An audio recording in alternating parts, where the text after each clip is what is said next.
ঘুমের সমস্যা এখনকার দিনে খুব বড় একটা সমস্যা। তুমি কি লক্ষ্য করে দেখেছো, অনেক মানুষ 4-5 ঘন্টা ঘুমাবার পরেও খুব ফ্রেশ ঘুম থেকে ওঠে এবং কোনো এনার্জির অভাব হয় না। আর সেখানে তুমি হয়তো 7-8 ঘন্টা ঘুমাচ্ছ, তাও ঘুম থেকে ওঠার পর সেই এনার্জিটা পাচ্ছ না। টায়ার্ড লাগছে, মনে হচ্ছে শরীরটা কিরকম ফুলে গেছে, ইরিটেটেড বোধও করছো, আর ভাবছো হয়তো বয়স বাড়ছে তার জন্য এরকম হচ্ছে।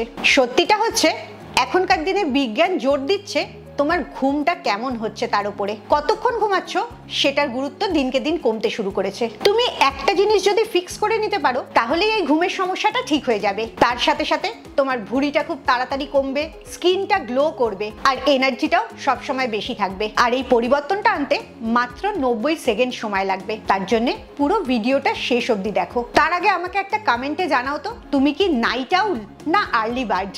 অনেক রাত্রিবেলা তোমার কাজ করতে বেশি ভালো লাগে, নাকি ভোরবেলা উঠে তোমার সবচেয়ে বেশি এনার্জি থাকে? এইটার উপরেও অনেক কিছু নির্ভর করে। Welcome to good life with Sukarna. আমি লাইফস্টাইল কারেকশন কোচ। আমার পার্সোনাল গাইডেন্সে তুমি যদি ওজন কমাতে চাও, নিজেকে সুস্থ রাখতে চাও, তাহলে এক্ষুনি আমার 2 ঘন্টার অনলাইন সেশন বুক করো। ইন্ট্রোডাকশন সেশন বুক করার জন্য নিচের নাম্বারে LCW লিখে হোয়াটসঅ্যাপ করো। কেন কিছু মানুষ 5 ঘন্টা ঘুমিয়েও একদম ফ্রেশ এনার্জেটিক ওঠে, আবার প্রচুর মানুষ 8 ঘন্টা 9 ঘন্টা ঘুমাবার পরও কিরম ক্লান্ত বোধ করে, মাথাটা তার ভার হয়ে থাকে, শরীরটা কিরম ফুলে থাকে, ব্লটেড হয়ে থাকে, সারাদিন কাজ করার সেরম এনার্জি পায় না, মুড সুইং করে, বারবার নানা রকম জাঙ্ক ফুড খাওয়ার ক্রেভিং হয়, পেটটা কিছুতেই কমতে চায় না, আর তার সাথে চোখের তলায় কালি পড়তে থাকে। তুমি হয়তো ভাবছো তোমার এই কারণগুলো আছে এবং এর জন্য তোমার বয়স হয়ে যাচ্ছে সেটা দায়ী। আসল কথা হচ্ছে এটা তোমার বয়সের দোষ না, তোমার ঘুমের কেমিস্ট্রির দোষ। হার্ভার্ড মেডিকেল স্কুলে একটা পেপার পাবলিশ হয়েছে, সেখানে দেখা গেছে তোমার ঘুমের কোয়ালিটি যদি খারাপ হয় তাহলে কর্টিসল হরমোনটা 37% অবধি বেড়ে যায়। তুমি বেশিক্ষণ ঘুমালেও কোয়ালিটি স্লিপ খারাপ হওয়ার জন্য এই সমস্যাটা হয়। কর্টিসল হরমোন বেড়ে যাওয়া মানেই বয়সের আগে বেশি বয়স্ক হয়ে যাওয়া, এনার্জি কমে যাওয়া, পেটের চর্বিটা কিছুতেই কমে না, এবং সারাদিন কেরম যেন টায়ার্ড ফিল হয়। তাই মেন প্রশ্নটা হচ্ছে তুমি কতক্ষণ ঘুমাচ্ছ সেটা না, তোমার ঘুমটা কেমন হচ্ছে সেটা। কিছুক্ষণ পরেই আমি বলবো জাস্ট 1 মিনিটে তুমি কি করে তোমার ঘুমের কোয়ালিটিটা ভালো করবে। 2019-এ ইউনিভার্সিটি অফ ক্যালিফোর্নিয়ায় একটা শকিং জিনিস লক্ষ্য করেছে। তারা দেখেছে যারা 8 ঘন্টা পুয়ার কোয়ালিটি স্লিপ নেয় তার থেকে যারা 5.5 ঘন্টা বেটার ডিপ স্লিপ নেয় তাদের পারফরমেন্স অনেক বেটার থাকে। তাই এখনকার দিনে কতক্ষণ ঘুমাচ্ছ এটার দিকে লক্ষ্য করবে না, কেরম ঘুমাচ্ছ, ডিপ স্লিপটা কতটা ভালো হচ্ছে, এটার উপরেই সারা দিনটা তোমার নির্ভর করছে। একটুখানি ভেবে দেখো, লাস্ট কবে তুমি সকালবেলা ঘুম থেকে নর্মালি উঠে গেছো অ্যালার্ম ছাড়া, এবং ওঠার পর ভীষণ ফ্রেশ এনার্জেটিক লেগেছে, মুডটা খুব ভালো ছিল? সেটা যদি কয়েকদিনের মধ্যে না ঘটে থাকে তাহলে আজকের ভিডিওটার প্রত্যেকটা সেকেন্ড খুব মন দিয়ে দেখো। একটু মিস করে গেলেই হয়তো সবচেয়ে গুরুত্বপূর্ণ জিনিসটা তোমার জানা হবে না। 3টে হরমোন ঠিক করে তোমার সকালের এনার্জিটা কেরম থাকবে। প্রথম হরমোনটার নাম মেলাটোনিন, যেটা তোমার ঘুমটাকে সুইচ করে। রাত্রি 9টার পরে তুমি যদি মোবাইল দেখো, টিভি দেখো বা ল্যাপটপে কাজ করো তাহলে এই মেলাটোনিন হরমোনটা 50% সাপ্রেস হয়ে যায়। তার মানে এই একটা অভ্যাসের জন্যই তুমি তোমার ঘুমের কোয়ালিটিটাকে 50% খারাপ করে দিচ্ছ। দ্বিতীয় হরমোনটা হচ্ছে কর্টিসল, যেটা তোমার সকালবেলা ইঞ্জিনটাকে স্টার্ট করে।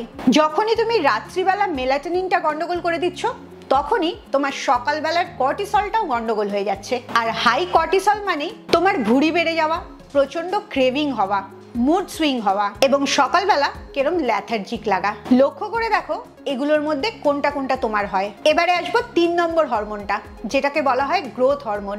এই হরমোনটা তোমার ঘুমের মধ্যে কোষগুলোকে মেরামতি করে, তোমার পেটের চর্বিকে গলায়, স্কিনটাকে টান টান করে এবং মাংস পেশির যে ড্যামেজ হয় সারাদিনে সেটাকেও মেরামতি করে। আর সবচেয়ে গুরুত্বপূর্ণ যেটা, এই হরমোনটা তুমি যখন গভীর ঘুমে থাকো তখনই কাজ করতে পারে। তাই তোমার যদি ঘুমের কোয়ালিটি খারাপ হয়, ডিপ স্লিপ কম হয়, এই গ্রোথ হরমোনটা তখন প্রায় কোনো কাজ করে না।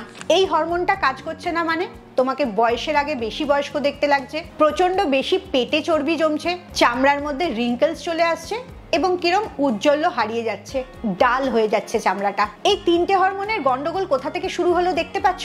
রাত্রিবেলা মেলাটোনিন হরমোনটা খারাপ হওয়ার ফলে। এবারে জেনে নাও তোমার ঘুমটাকে আসলে তুমি কি করে ভালো করবে। 90 সেকেন্ডে ঘুম ভালো করার একটা হ্যাক বলছি। এটা একটা সিক্রেট হ্যাক যেটা স্লিপ সায়েন্টিস্টরা আর বায়ো হ্যাকাররা ব্যবহার করে। রাত্রিবেলা ঘুমাবার আগে বিছানার পাশে দাঁড়াবে খালি পায়ে, যাতে মাটিটা তোমার পাটাকে ছুতে পারে। সব আলোগুলো নিভিয়ে দেবে, একদম অন্ধকার করে নেবে ঘরটাকে। তারপরে চোখ বন্ধ করবে। এবারে ধীরে ধীরে নিঃশ্বাসটা নেবে, একটু হোল্ড করবে, তারপরে ধীরে ধীরে নিঃশ্বাসটা ছাড়বে। এইভাবে 10 বার নিঃশ্বাস নেবে আর নিঃশ্বাস ছাড়বে। নিজের বডিটাকে পুরোটা রিল্যাক্স করে দেবে, কোনো কিছু চিন্তা করবে না। শরীরের প্রত্যেকটা মাসেল যেন একদম টেনশন ফ্রি হয়ে যায় আর রিল্যাক্স হয়ে যায়। গুনে গুনে 10 বার এই নিঃশ্বাস নেওয়া আর বার করাটা করবে। স্ট্যানফোর্ড রিসার্চে এটা দেখা গেছে, এই অ্যাক্টিভিটিটা তোমার প্যারাসিম্প্যাথেটিক নার্ভাস সিস্টেমটাকে জাগিয়ে তোলে, তোমার কর্টিসল হরমোনটাকে কম করে, মেলাটোনিন রিলিজ হবে তার সিগন্যালটা দিয়ে দেয়, যাতে মেলাটোনিনটা ঠিক করে রিলিজ হতে পারে, এবং তোমার ব্রেনটাকে ডিপ স্লিপের জন্য রেডি করে। একমাত্র ঘুমাবার আগে এই এক্সারসাইজটা করেই রিসার্চে দেখা গেছে 22 to 27% তোমার স্লিপ কোয়ালিটি বেটার হয়ে যাচ্ছে।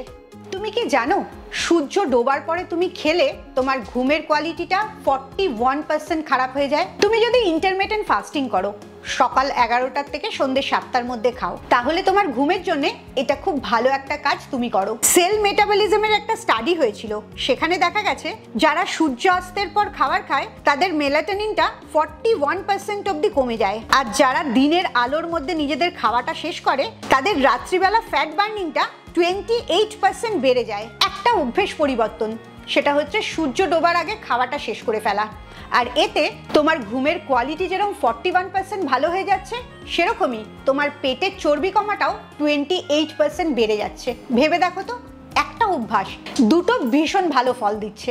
সকালবেলা ফ্রেশ ঘুম থেকে ওঠার জন্যে কয়েকটা পয়েন্ট নোট করে নাও। সন্ধ্যে 7টার মধ্যে খাওয়া শেষ করবে। সারাদিনের খাওয়ার মধ্যে প্রচুর প্রোটিন আর ফাইবার যোগ করবে। কোনো রকম মিষ্টি জিনিস সন্ধ্যে 6টার পরে আর খাবে না। রাত্রে ঘুমাবার 2 ঘন্টা আগে জল খাওয়াটা বন্ধ করে দেবে। তুমি কি রাত্রিবেলা ঘুমাবার মধ্যে 1-2 বার ঘুম থেকে ওঠো ওয়াশরুমে যাওয়ার জন্য? তাহলে আজ থেকেই জল খাওয়ার সময়টা ঠিক করে নাও। মাত্র 5 মিনিট সকালবেলা সূর্যের আলোয় থাকবে, এতেই তোমার রাত্রের ঘুমটা প্রচন্ড গভীর হবে। এই সকালবেলা 5 মিনিট সূর্যের আলোটা তোমার পুরো সার্কেডিয়ান রিদমটাকে রিসেট করে দেয়। স্ট্যানফোর্ড নিউরোসায়েন্সে এটা দেখা গেছে, মাত্র 2 থেকে 5 মিনিট সকালে সূর্যের আলোয় তোমার সেরোটোনিন হরমোনটা বুস্ট হয়, আর সেরোটোনিনটাই রাত্রিবেলা কনভার্ট হয় মেলাটোনিনে। তাই সকালের 5 মিনিটের সূর্যের আলো তোমার রাত্রের ঘুমটাকে গভীর করার অ্যাসিওরেন্স দেয়। এবারে আমি একটা এমন কথা বলবো যেটা 90% মানুষই অবহেলা করে, সেটা হচ্ছে তোমার শরীরে ম্যাগনেসিয়ামের ঘাটতি। অধিকাংশ মেয়েরাই খুব দুর্বল বোধ করে, ঘুম থেকে উঠে ক্লান্ত বোধ করে, হয়তো চা বা কফি না খেলে দিনটা শুরুই করতে পারে না। তার প্রধান কারণ এই ম্যাগনেসিয়ামটা শরীরে কম থাকা। ম্যাগনেসিয়াম শরীরে কম হলে সরাসরি সেটা তোমার ঘুমের কোয়ালিটিকে ডিস্টার্ব করে, স্ট্রেস বাড়িয়ে দেয়, মাসেল মেরামতির কাজে ব্যাঘাত ঘটায়। এর জন্য দেখবে বয়স বাড়তে থাকলে হাড়গুলো অকেজো হতে থাকে এবং মাসেল আর জয়েন্টে ব্যথা শুরু হয়। ফ্যাট বার্নিং হরমোনটাকেও ধীরে করে দেয়। একটা স্টাডি পাবলিশ হয়েছিল journal of research in medical সায়েন্সে, সেখানে দেখা গেছে ম্যাগনেসিয়াম তোমার ঘুমের কোয়ালিটি 59% অবধি বাড়িয়ে দিচ্ছে। তাই রোজ কোনো না কোনো ম্যাগনেসিয়াম যুক্ত খাবার অবশ্যই খাবে, যেমন অ্যালমন্ড, পামকিন সিড, পালং শাক, রাগি, মাখানা বা কলা। যারা ওয়েট লস করছো তারা মাখানা আর কলাটার থেকে আগে যেগুলো বললাম সেগুলো খেলে বেশি উপকার হবে। এই খাবারগুলোর মধ্যে যে কোনো একটা খাবার তুমি রোজকার ডায়েটে অ্যাড করে নেবে। ডিপ স্লিপটা কত সহজ হয়ে গেল বলো তো। মাত্র ঘুমাবার আগে কিছুক্ষণ স্ক্রিনের দিকে তাকাবে না, তাহলেই মেলাটোনিন হরমোনটা ঠিক করে বেরোবে এবং তোমার 50 থেকে 70% ঘুমের কোয়ালিটি বেটার হবে। কতক্ষণ ঘুমাচ্ছ থেকেও কেরম ঘুমাচ্ছটা তোমার এনার্জি লেভেল আর হরমোনগুলোকে ঠিক রাখে। রাত্রিটা সেট করে নেওয়ার পর সকালবেলা তুমি ঘুম থেকে উঠে দেখছো তোমার প্রচুর এনার্জি বেড়ে গেছে, তোমার ভেতরে যে একটা অস্থিরতা কাজ করে সেটা কমে গেছে, তোমার ব্লটিং হচ্ছে না, পেটটা অকারণে ফুলে যাচ্ছে না, তুমি ভাবনা চিন্তাগুলো ঠিকঠাক করতে পারছো, অন্যমনস্ক হচ্ছ না, তোমার চামড়ার গ্লোটা বেড়ে গেছে, আর অপ্রয়োজনীয় ক্রেভিংটা একদম ম্যাজিকের মতো ভ্যানিশ হয়ে গেছে। আসলে এটা ম্যাজিক না, এটা সায়েন্স। তোমার রাত্রের ঘুমটা এত কিছুকে খারাপ করে দিচ্ছে। তাই রাত্রের ঘুম ঠিক করার জন্য একটা বেড টাইম রুটিন সেট করা খুব জরুরি। আমার একটা বেড টাইম রুটিনের ভিডিও আছে, এই ভিডিওটা শেষ হলে অবশ্যই সেটা দেখবে। তোমরা প্রচুর জন আমাকে জিজ্ঞেস করেছো শীতকাল পড়ে যাচ্ছে, চুলের খুব সমস্যা হচ্ছে, চামড়াটা রুক্ষ হয়ে যাচ্ছে, কি করা যায়? এই একই প্রশ্ন যদি তোমারও থাকে তাহলে পরের ভিডিওটার জন্য অপেক্ষা করো। সেই ভিডিওতে আমি জানাবো শীতকালে তুমি কি ভুল করো যার জন্য কয়েক গুণ তোমার চামড়ার আর চুলের সমস্যা বেড়ে যায় এবং কিভাবে সেগুলোকে ঠিক রাখবে। খুব ভালো থাকো, মানসিক আর শারীরিকভাবে একদম সুস্থ থাকো। আবার পরের ভিডিওতে তোমাদের সাথে দেখা হচ্ছে।